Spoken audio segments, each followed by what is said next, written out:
नागेश करज की orchid school तथा परिवार की तरफ से मैं सुस्लादी आज की इस तासिका में आपका सहर्षा स्वागत करती हूँ। आज की तासिका में आज के पाठ की ओर बढ़ने से पहले हम थोड़ा सा पूर्व अध्ययन करते हैं कि पिछली तासिका में हमने क्या देखा था।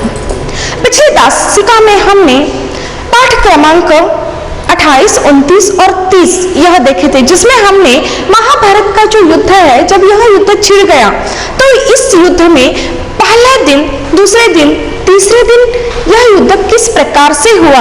जैसे कि जो कौरव सेना है उसके अग्रभाग में दुशासन थे और जो पांडव सेना है उसके अग्रभाग में भीमसेन रहते थे। इस युद्ध में काफी हानि हुई थी, पांडव सेना जो है वह काफी भयभीत हो चुकी थी। यह सारा दृश्य हमने देखा था। पाठ क्रमांक 29 जो है, जिसमें हमने चौथे, पांचवें और छठे दिन के युद्ध में रण क्षेत्र में या रणभूमि में इस प्रकार का दृश्य था, इसका वर्णन देखा था। यह देखते समय हमने देखा था कि चौथे दिन शल्य का जो पुत्र है वह मारा गया था। इस युद्ध में चौथे, पांचवें और छठे दिन के काफी हानि भी हो चुकी थी। आगे चलकर हमने यह देखा था कि भीम ने दुर्योधन के जो 8 भाई हैं उनको मृत्युमुखी कर दिया था, उनको इस युद्ध में मार दिया था। आगे यह भी हमने देखा था कि 5वें दिन का जो युद्ध है, इस युद्ध में अर्जुन ने कौरव सेना के हजारों सैनिक मार दिए थे और कौरव सेना ने भी अर्जुन को घेर लिया था ताकि अर्जुन के द्वारा जो भी उनको हानि या क्षति पहुंचाई जा रही है उसको कहीं ना कहीं थोड़ी मात्रा में ही क्यों ना हो रोका जाए। छठे दिन के युद्ध में दुर्योधन बुरी तरह घायल होकर रथ जो है उस रथ पर गिर पड़ा था, यह हमने देखा था। और जिसे कृपाचार्य ने अपने रथ पर ले लिया था और उसे युद्ध भूमि से कहीं दूर ले जाया गया था। आगे चलकर जब युद्ध बंद हो गया तब धृष्टद्युम्न और भीमसेन सकुशल अपने शिविर में लौट आए तो युधिष्ठिर को अत्यंत आनंद हुआ, यह हमने देखा था। पाठ क्रमांक 30 जो है उसमें हमने यह देखा था, जिसका नाम था 7वां, 8वां और 9वां दिन। इन तीनों दिनों में युद्ध का भयानक रूप किस प्रकार से था इसका वर्णन हमने देखा था।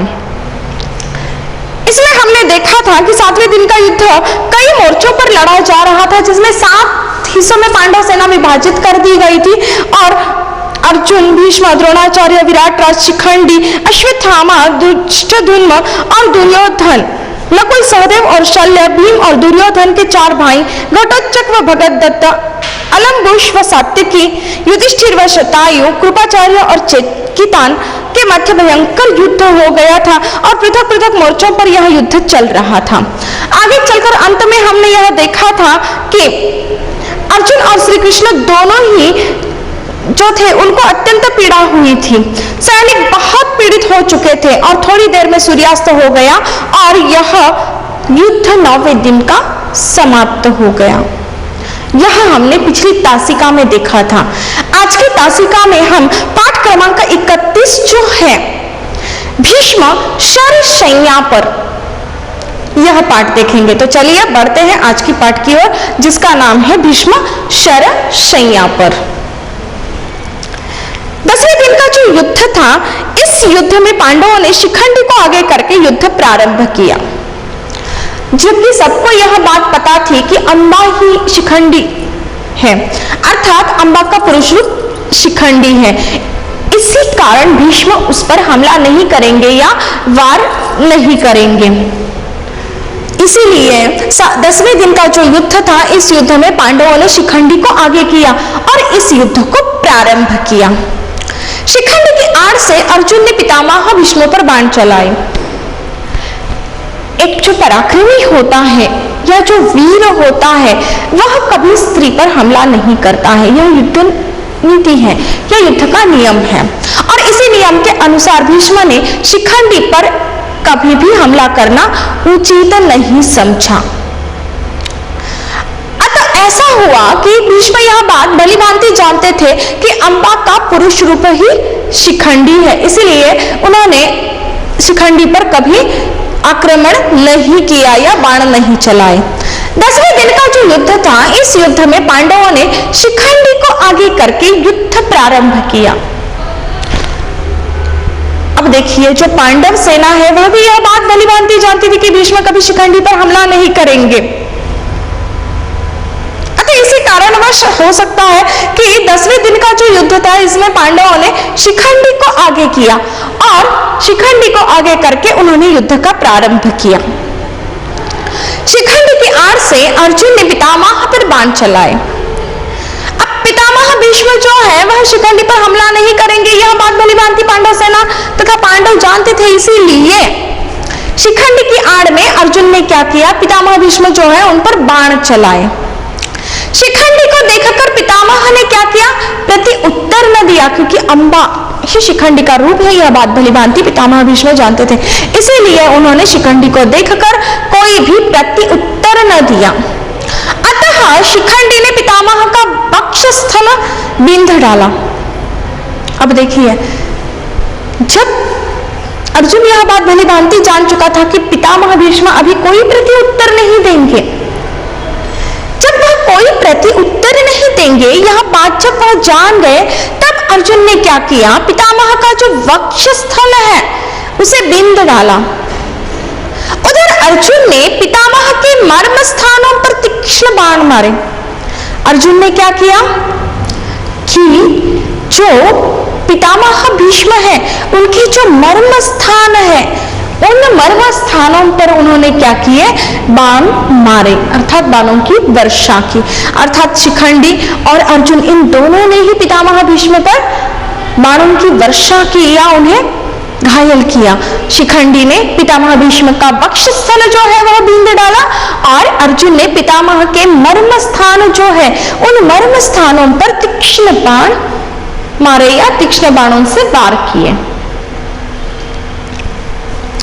अब भीष्म जो है वह ढाल तलवार लेकर रथ से उतरने लगे। भीष्म क्या करने लगे, भीष्म के जो भी हथियार थे जो उनके पास उपलब्ध थे, जो कि ढाल था, तलवार था, यह जो हथियार है वह भीष्म ने ले लिए और रथ से वह क्या करने लगे, उतरने लगे। उनके सारे शरीर में अर्जुन व शिखंडी ने इतने बाण मारे कि शरीर में उंगली रखने तक को स्थान नहीं बचा था। अब देखिए, भीष्म ने यह उचित नहीं समझा कि शिखंडी पर आक्रमण किया जाए और शिखंडी के आड़ होकर अर्जुन ने भी बाणों की वर्षा की। पितामह भीष्म जो है वह अर्जुन और शिखंडी इन दोनों के बाणों से घायल हो चुके थे। अर्जुन व शिखंडी इन दोनों ने उन्हें इतने बाण मारे थे कि पितामह भीष्म जो है उनके शरीर में उंगली रखने तक को स्थान नहीं बचा था। अतः पितामह भीष्म का जो पूर्ण शरीर है वह बाणों से छलनी हो चुका था। ऐसे में भीष्म रथ से सिर के बल जमीन पर गिर पड़े। ऐसी अवस्था में जो भीष्म थे वह रथ से सिर के बल जमीन पर गिर पड़े और उनका शरीर जो है वह भूमि से नहीं लगा। अर्थात रथ से भीष्म गिर तो पड़े जमीन पर, परंतु पूरी जो भूमि है, भूमि अर्थात जमीन, उस भूमि को या उस भूमि से पितामह भीष्म का जो शरीर है वह नहीं लगा। वह बाणों के सहारे ऊपर उठा रहा। उनका शरीर बाणों के सहारे ऊपर उठा रहा। तब पितामह भीष्म जो है वह अर्जुन से बोलते हैं या अर्जुन से कहते हैं कि बेटा अर्जुन, मेरे सिर के नीचे कोई सहारा नहीं है, वह लटक रहा है, कोई ठीक सा सहारा हो तो लगा दो। अब देखिए, यहाँ युद्ध भूमि में भीष्म और अर्जुन एक दूसरे के प्रतिस्पर्धी हैं, अर्थात दोनों विरोधी पक्ष से अपना युद्ध लड़ रहे हैं। परंतु इतना होने के पश्चात भी जो अर्जुन है उससे पितामह भीष्म बोलते हैं कि बेटा अर्जुन, बाणों से पूरा शरीर उनका छन्नी हो गया है और जब वह सिर के बल जमीन पर गिरे हैं तो उन बाणों के सहारे उनका शरीर ऊपर ही लटक रहा है। और ऐसी अवस्था में वह अर्जुन से कहते हैं कि बेटा अर्जुन, मेरे सिर के नीचे कोई सहारा नहीं है, अर्थात उनका पूरा शरीर बाणों से धरती को बिना छुए लटक रहा है, परंतु उनका जो सिर है वह सिर वैसे ही लटक रहा है, उस सिर को कोई सहारा नहीं है।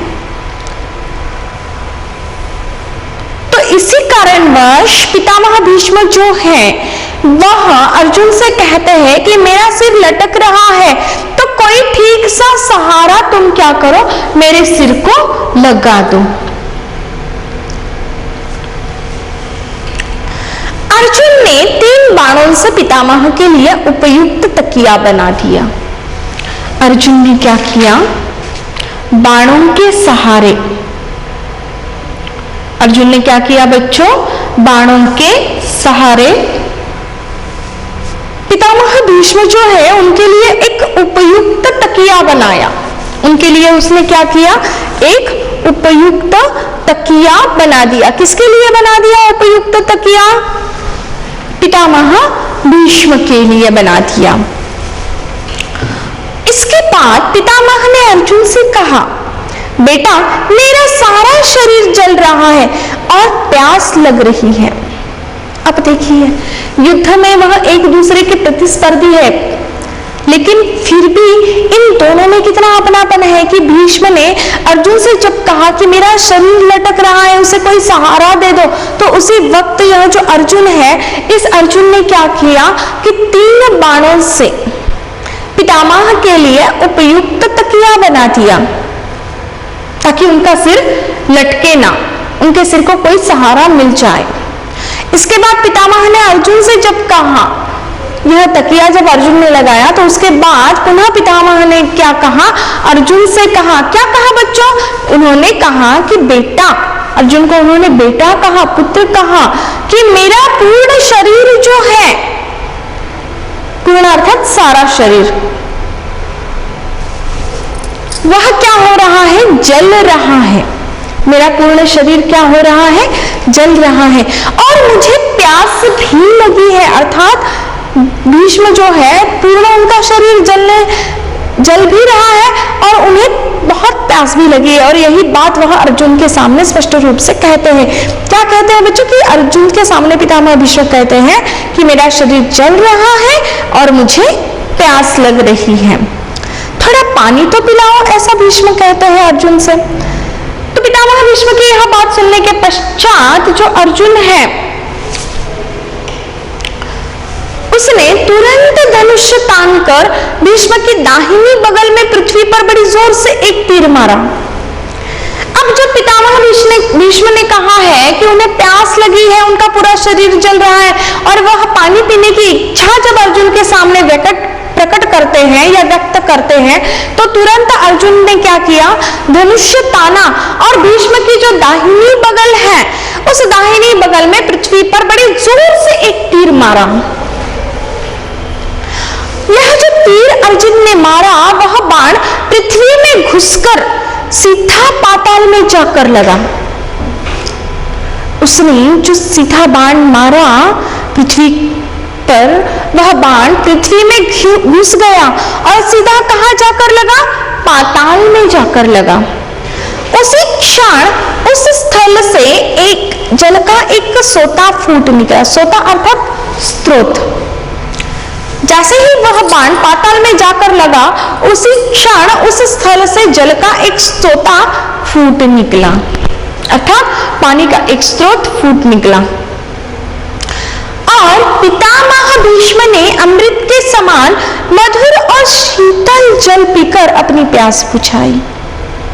जैसे ही जल का स्रोत निकला अर्थात सोता निकला, उसी समय जो पितामह भीष्म है उन्होंने अमृत के समान उन्होंने क्या किया, अमृत के समान उस मधुर और शीतल जल को, शीतल अर्थात ठंडा, वह जो मधुर अर्थात मीठा, शीतल अर्थात ठंडा, तो पितामह भीष्म ने क्या किया, जिस प्रकार से अमृत होता है उस अमृत के समान ही यह जो मीठा और ठंडा जल है उसे पीकर अपनी प्यास बुझाई। क्या बुझाई? अपनी प्यास बुझाई। वह बहुत ही खुश और प्रसन्न दिखाई दिए।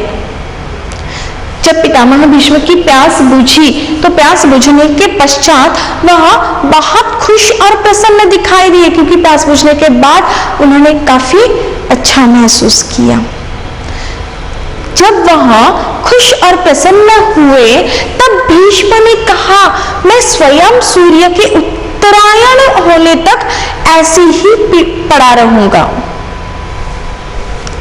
भीष्म ने क्या कहा कि सूर्य के उत्तरायण होने तक, अर्थात सूर्य जब उत्तर की ओर झुकता नहीं है उस समय तक मैं क्या करूंगा, ऐसे ही पड़ा रहूंगा।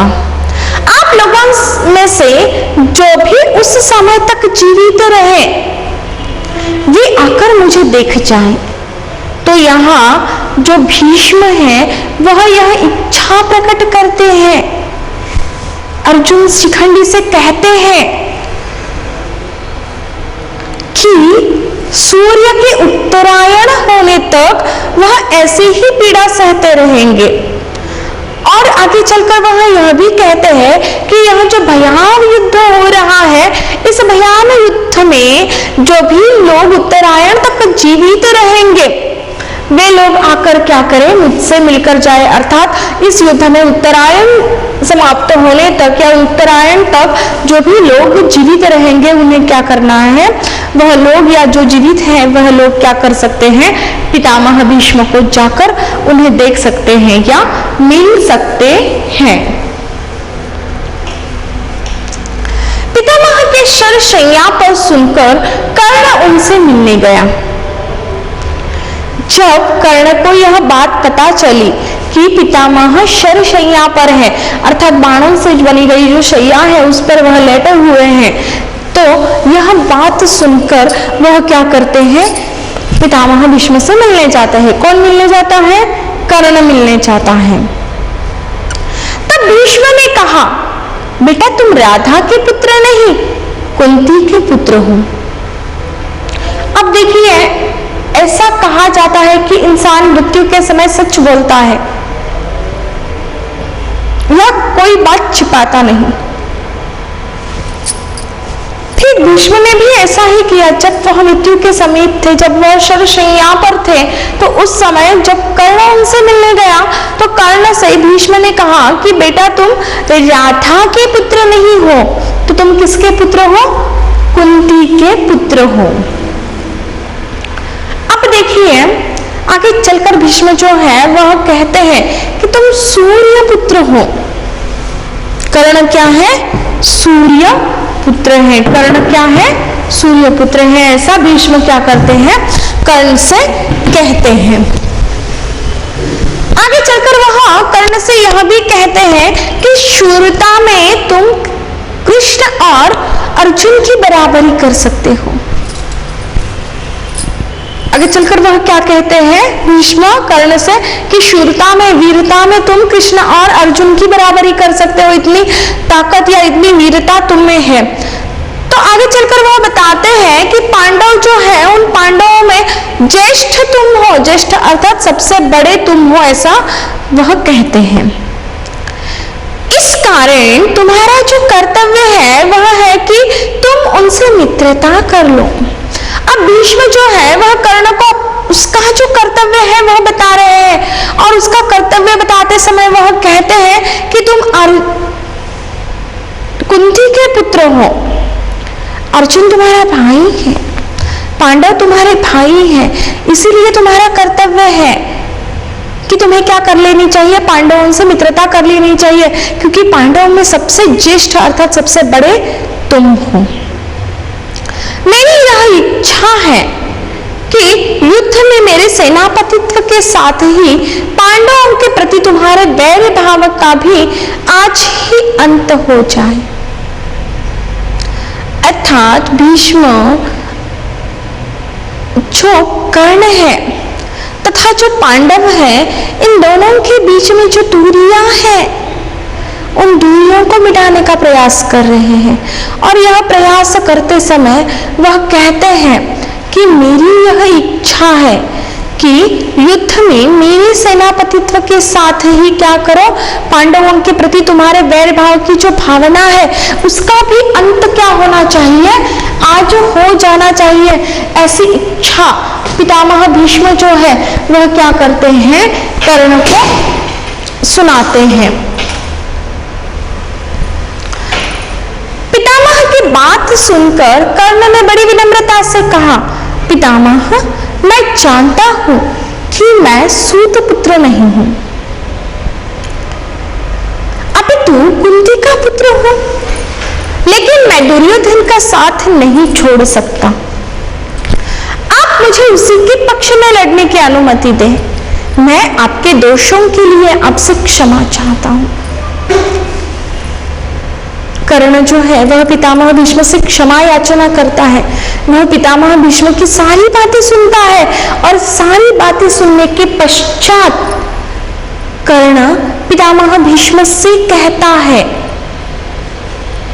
कि पितामह मैं जानता हूं, वह क्या कहता है कि मैं यह बात भली भांति जानता हूं कि मैं सूत पुत्र नहीं हूं। आगे चलकर वह पितामह भीष्म से कहता है कि मैं कुंती का पुत्र हूं, यह बात भी मैं भली भांति जानता हूं, परंतु दुर्योधन का जो साथ है वह मैं नहीं छोड़ सकता। आप मुझे उसी के पक्ष में लड़ने की अनुमति दे। आगे चलकर वह क्या कहते हैं कि आप मुझे क्या कीजिए, जो दुर्योधन है उसी के पक्ष में लड़ने की अनुमति दे दे। मैं अपने दोषों के लिए आपसे क्षमा चाहता हूं। आगे चलकर कर्ण कहता है कि मैंने जो भी दुष्कर्म किए हैं या मेरे हाथों से जो भी दोष हुए हैं, इनके लिए मैं क्या करना चाहता हूं, आपसे क्षमा मांगना चाहता हूं। भीष्म ने कहा, जो तुम्हारी इच्छा हो वही करो। कर्ण की सारी बातें सुनने के पश्चात जो भीष्म है वह कर्ण से कहते हैं कि ठीक है, तुम्हारी जो भी इच्छा हो वही तुम करो। और कर्ण के युद्ध क्षेत्र में आने पर दुर्योधन बहुत प्रसन्न हुआ। कर्ण जो है उस कर्ण के युद्ध क्षेत्र में आने पर दुर्योधन को क्या हो जाती है, बड़ी प्रसन्नता हो जाती है और वह पितामह के जाने का दुख क्या कर जाते हैं, भूल जाते हैं। अब देखिए, ऐसा कहा जाता है कि युद्ध भूमि में सभी माफ होता है। जब पितामह जो है उनके जाने का दुख दुर्योधन को नहीं होता है, कर्ण के युद्ध क्षेत्र में प्रवेश करने पर दुर्योधन को काफी प्रसन्नता होती है। भीष्म ने कहा, जो तुम्हारी इच्छा हो वही करो, ऐसा भीष्म ने कर्ण को कहा।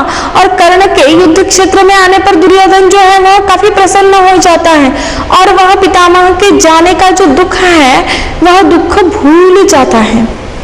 कर्ण से विचार विमर्श के बाद द्रोणाचार्य को सेनापति बनाया गया। कर्ण के विचार विमर्श के बाद द्रोणाचार्य को क्या किया गया, सेनापति बनाया गया। द्रोणाचार्य ने 5 दिन तक सेनापतित्व किया। अब देखिए, जिस प्रकार से भीष्म ने 10 दिन का सेनापतित्व किया था, ठीक उसी प्रकार यह जो द्रोणाचार्य है इन्होंने 5 दिन का सेनापतित्व किया था। वृद्ध द्रोणाचार्य सात्यकी, भीम, अर्जुन, धृष्टद्युम्न, अभिमन्यु, द्रुपद, काशीराज जैसे जो सुविख्यात वीर हैं उन वीरों से अकेले ही भिड़ जाते थे। यह जो वृद्ध द्रोणाचार्य है ना, वह क्या करते थे, सात्यकी, भीम, अर्जुन, धृष्टद्युम्न, अभिमन्यु, द्रुपद, काशीराज जैसे जो सुविख्यात अर्थात प्रसिद्ध इन वीरों से अकेले ही भिड़ जाते थे, उनके साथ भिड़ते समय वह कोई विचार नहीं करते थे, वह अकेले ही क्या करते थे, इन सुविख्यात अर्थात प्रसिद्ध वीरों से लड़ने लग जाते थे। दुर्योधन ने सोचा यदि युधिष्ठिर को जीवित पकड़ लिया जाए तो हमारी जीत निश्चित है। अतः वह आचार्य के पास जाकर बोला, आचार्य, किसी भी उपाय से आप युधिष्ठिर को जीवित पकड़कर हमारे हवाले कर सके तो बड़ा ही उत्तम होगा। अब देखिए, जो दुर्योधन है उसकी सोच किस प्रकार से है। दुर्योधन यह सोचता है कि युधिष्ठिर को अब क्या करना चाहिए, जीवित पकड़ लेना चाहिए। और वह यह सोचता है कि अगर युधिष्ठिर को जीवित पकड़ लिया जाए, वह क्या सोचता है कि अगर युधिष्ठिर को जीवित पकड़ लिया जाए तो हमारी जीत निश्चित है। अतः वह आचार्य के पास जाकर बोलता है कि आचार्य, किसी भी प्रकार से या किसी भी उपाय से आप क्या कीजिए, युधिष्ठिर को जीवित ही पकड़कर हमारे हवाले कर सके तो बड़ा उत्तम होगा। अर्थात दुर्योधन की विचार क्षमता देखिए कितनी अलग है। दुर्योधन किस प्रकार से विचार करता है वो भी देखिए। दुर्योधन केवल स्वार्थ चाहता है और इसी स्वार्थ में वह आचार्य जी से कहता है उनके पास जाकर कि किसी भी प्रकार से या किसी भी उपाय से अगर युधिष्ठिर को जीवित पकड़ा जाए और अगर उसे जीवित पकड़कर हमारे हवाले कर दिया जाए या हवाले कर सको तो क्या हो सकता है, बड़ा ही अच्छा होगा। क्यों अच्छा होगा, क्यों ऐसा उसने सोचा, क्योंकि दुर्योधन युधिष्ठिर को जीवित पकड़ना चाहता था। इसलिए चाहता था वह यह कि एक तो युद्ध शीघ्र समाप्त हो जाएगा। अगर युधिष्ठिर को ही पकड़ा जाए तो यह जो युद्ध चल रहा है वह युद्ध जल्द ही समाप्त हो जाएगा। यह युद्ध क्या हो जाएगा, जल्द ही समाप्त हो जाएगा। युधिष्ठिर को थोड़ा सा राज्य देकर संधि कर लेंगे। आगे चलकर वह क्या सोचते हैं कि युधिष्ठिर को क्या किया जाएगा, थोड़ा सा राज्य देकर युधिष्ठिर के साथ संधि कर लेंगे, ऐसा दुर्योधन सोचता है। और आगे चलकर दुर्योधन यह भी सोचता है कि फिर जुआ खेलकर सहज ही क्या किया जाएगा, युधिष्ठिर के पास से वह राज्य पूर्णतः वापस ले लिए जाएंगे। अब द्रोणाचार्य को दुर्योधन का उद्देश्य अच्छा नहीं लगता है, उन्हें यह बात अच्छी नहीं लगती है, दुर्योधन के विचार उन्हें भाते नहीं है। किंतु एक संतोष उन्हें यह था कि युधिष्ठिर के प्राण न लेने का बहाना उन्हें मिल गया। यह बात उन्हें अच्छी नहीं लगी परंतु वह संतोष में थे। उन्हें अच्छा लग रहा था एक बात को लेकर कि द्रोणाचार्य को दुर्योधन का उद्देश्य नहीं अच्छा लगता, किंतु इस बात का उन्हें संतोष था कि इस कारण या दुर्योधन के इस निर्णय के कारण युधिष्ठिर के प्राण न लेने का बहाना द्रोणाचार्य को मिल गया। अब देखिए, यह तो तय हो गया कि दुर्योधन जो है वह क्या करना चाहता है, युधिष्ठिर को जीवित पकड़ना चाहता है। और इसी कारण द्रोणाचार्य जो है उन्हें भी एक बहाना यह मिल जाता है युधिष्ठिर के प्राण न हरण करने के लिए कि इस निर्णय के कारण वह क्या नहीं कर सकते हैं, युधिष्ठिर के प्राण नहीं ले सकते हैं। द्रोणाचार्य ने युधिष्ठिर को जीवित पकड़ने की प्रतिज्ञा कर ली।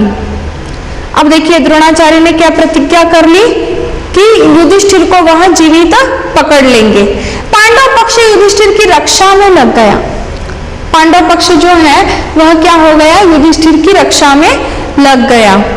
युधिष्ठिर पकड़े गए की आवाज पूरी कुरुक्षेत्र का मैदान गूंज उठा। सारे मैदान में यह बात फैल गई कि युधिष्ठिर जो है वह पकड़े गए हैं और सारे कुरुक्षेत्र में युधिष्ठिर पकड़े गए की आवाज से कुरुक्षेत्र का जो सारा मैदान है वह गूंज उठा। इतने में यकायक अर्जुन उधर आ पहुंचा। अर्जुन ने भयंकर बाणों की वर्षा की जिससे आचार्य को पीछे हटना पड़ा। जीवित पकड़ने की इच्छा पूरी न होने से कौरव निराश हो उठे। संध्या होते 11वें दिन का युद्ध समाप्त हो गया। अब देखिए, ऐसा हो जाता है कि द्रोणाचार्य युधिष्ठिर को जीवित पकड़ने की प्रतिज्ञा कर लेते हैं, परंतु ये उनकी यह प्रतिज्ञा जो है वह पूर्ण नहीं हो पाती।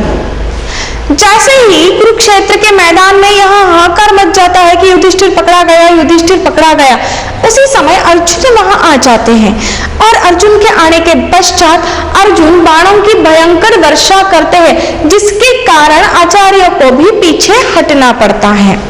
कौरवों को इस बात का दुख होता है कि युधिष्ठिर को वह जीवित ना पकड़ सके और इसी बात से ही या इसी बात पर उनका जो 11वें दिन का युद्ध था वह समाप्त हो जाता है। और इसी के साथ हमारा आज का यह जो पाठ है वह भी यही समाप्त होता है। धन्यवाद एवं शुभ दिन।